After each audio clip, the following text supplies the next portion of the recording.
Hey, it's Teresa. Subscribe for more horror stories. This is Ella, test pilot of the Amagon. This is my 68th recording. My radio is almost dead. It has been 3 days without any familiar sightings. I don't even know where I am in the solar system. No planets, no asteroids, no stars. Just a deep darkness and a strange light shining in the distance.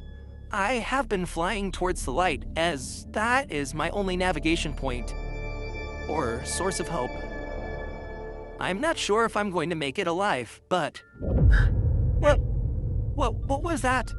Sounds like something just landed on top of my ship. I have to check it out. This is Ella, test pilot of the Amagon. This is my 69th recording. This is day 4 in this dark space of nothingness. I'm not even sure if I'm in space anymore. I don't think I can be that far away from our sun and still breathing. But if I'm not in space, then where am I? Something else is out here with me, but it's just too dark to see. I know something is here. I hear strange sounds sometimes outside of the ship. It seems as though this darkness can be felt. Even my light is swallowed up by this dense darkness. I'm scared, and I fear that I might never see the light again. I hope someone finds this in the future, but for now, I am going to keep my hopes alive and continue towards the light. I knew my recordings were probably never going to be found, but that was the only form of recreation I had. I never planned for the project to malfunction. I switched it on one last time. The battery was almost dead, and I made my final recording. Hope, they say, is being able to see that there is light, despite all of the darkness. I started. I am presently living in the reality of those words right now. I wanted to make Dr. Makarov proud. Was I foolish to take the task? I had probably wanted it for pride, to be known as the first astronaut who made the quantum leap that birthed teleportation into the world, traveling 1,000 light years in a split second. I probably wanted my name to echo in the halls of fame forever. I don't even know why I volunteered to be the first to test his experiment. I would probably never be remembered as anyone who mattered. The project had malfunctioned. I don't know what went wrong, but I am now lost in space. The oxygen level is depleting quite faster than it should. I don't understand what's going on, but at this rate, I just have a few more days. But, I'll keep on hoping until my last breath. The familiar sound returned. But this time, it came with intent. I needed to find out what was on the ship. I strolled towards the control center in the ship and waited for the right timing. After a brief wait, I brought Amagon to a sudden halt. Whatever was on top of the ship rolled towards the front, and I instantly turned on the lights. Something terrifying stared back at me as I let out a dying scream. Ma! We need to get her out. Makarov's voice exploded throughout the conference room. With all due respect, sir, we don't even know where she is. We don't have any coordinates. We don't even know if she is still alive. We have zero knowledge of the damage, and I don't think anyone will want to risk a second entry. One of the scientists argued, and the others nodded in acknowledgement. I'll go. A voice echoed from the far end of the conference room. Everyone shifted their gaze towards the sound of the voice. It was Michael. I'll make the jump and get Ella back, he said. This is no time for bravery, boy. Don't be a fool. A voice echoed from the conference room. The new ship modification is 2 times faster than Ella's. I have made my choice. Michael argued. If I don't make it back in 2 days, then you can abandon the project. Forget about us. I believe this will work.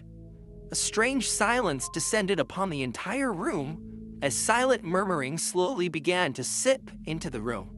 Michael was a junior scientist, and he had dedicated his entire life to Project Amagon. Not only was he Ella's colleague, but he was her best friend, and they had worked together for years.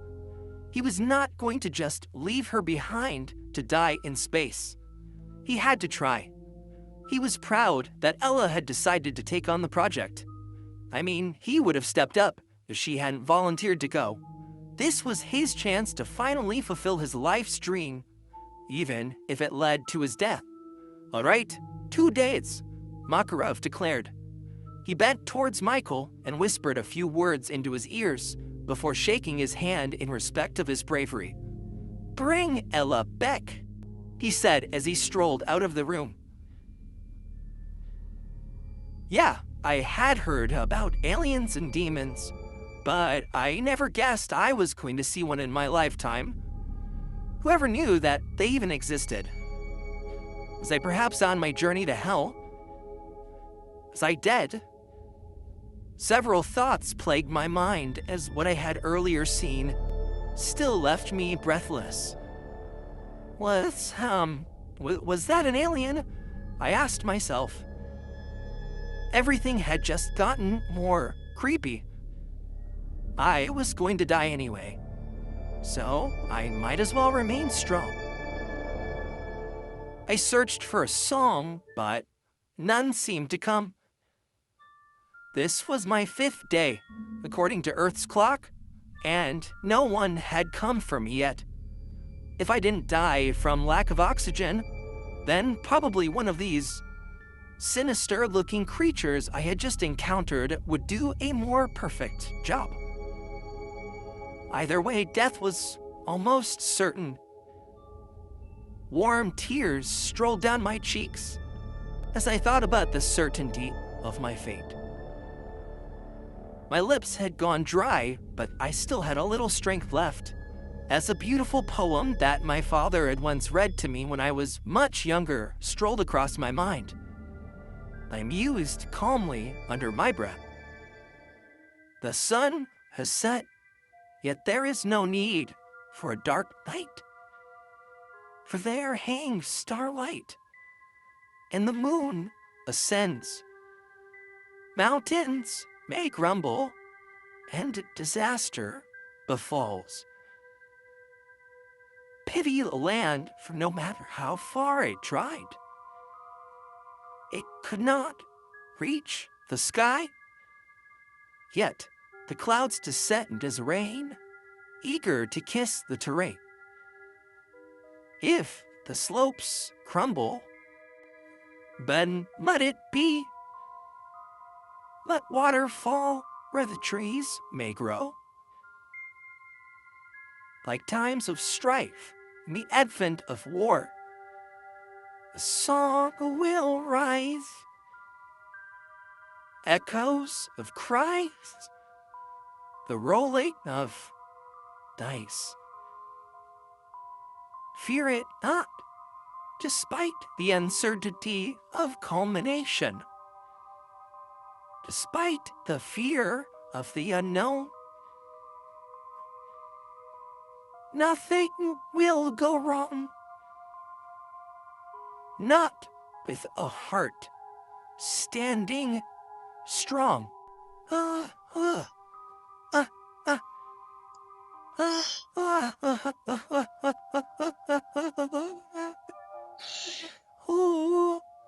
sobbed harder and sniffed in as I wiped my tear-streaked face.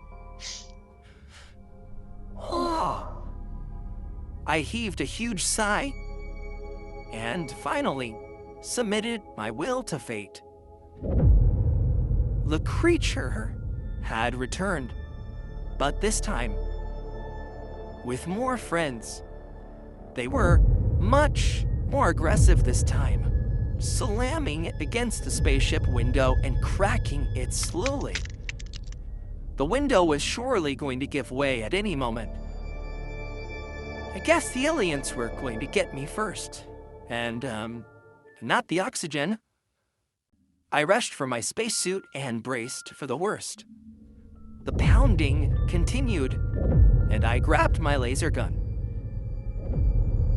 You thought I was kinda good down without a fight, huh? The space window soon gave way, ushering in a dozen sinister-looking creatures. They moved in a distorted manner and had several leg-like structures which supported the grate of their body. They had no eyes, but present in front was a wide mouth-like structure. They made several strange noises as they flooded in, and they were as dark as the darkness outside. Come on, let's do this. I breathed heavily as I switched on the laser gun and fired towards the incoming creatures. The gun didn't seem to have much effect on them, but at least it kept them away for a while. One of the creatures succeeded in withstanding the force of the gun. It seemed slightly bigger than the rest. It approached me and slammed me towards the wall. I groaned in pain, rising quickly to my feet, moved into another chamber in the spaceship, and shut the door tight. I swallowed hard. I knew I would not be able to keep it up forever. Soft hands scaled across my shoulders, and I immediately let out a loud scream and fell to the ground. I stared closely at what had earlier touched me. My jacket. I let out an angry grunt, grabbing the jacket and tossing it towards the ground. Another warning. My oxygen level was at its lowest and was almost gone. I had been doing a lot of running, and it burned up a lot of oxygen in the process. Not like it mattered. So, okay, this is how my story ends. I would rather die from lack of oxygen than let those things have me. It seemed as though my entire ship was now overrun by these aliens. I moved slowly towards the emergency exit, climbed up onto the top of the spaceship, and reached for my helmet as the aliens stormed towards me. I took in one last breath.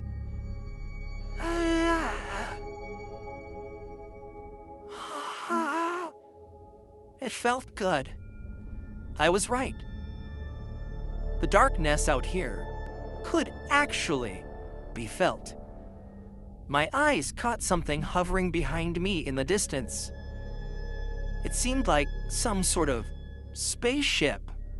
I turned. Is that my rescue ship? A burst of energy emanated from the spaceship directed towards the incoming creatures. I stared in shock. They came for me, I screamed. The spaceship fired non-stop at the creatures, and I joined in the party. I switched out my laser guns, gunned down anyone that came too close. Ella, quick, get in. We don't have much time. A familiar voice invaded my ears. It was Michael. I wasted no time in jumping into the spaceship as Michael continued to fire at the aliens. I jumped aboard the spaceship and gave him a warm kiss on the cheek. He stopped shooting for a moment, turned to me and smiled. I'm glad you're safe.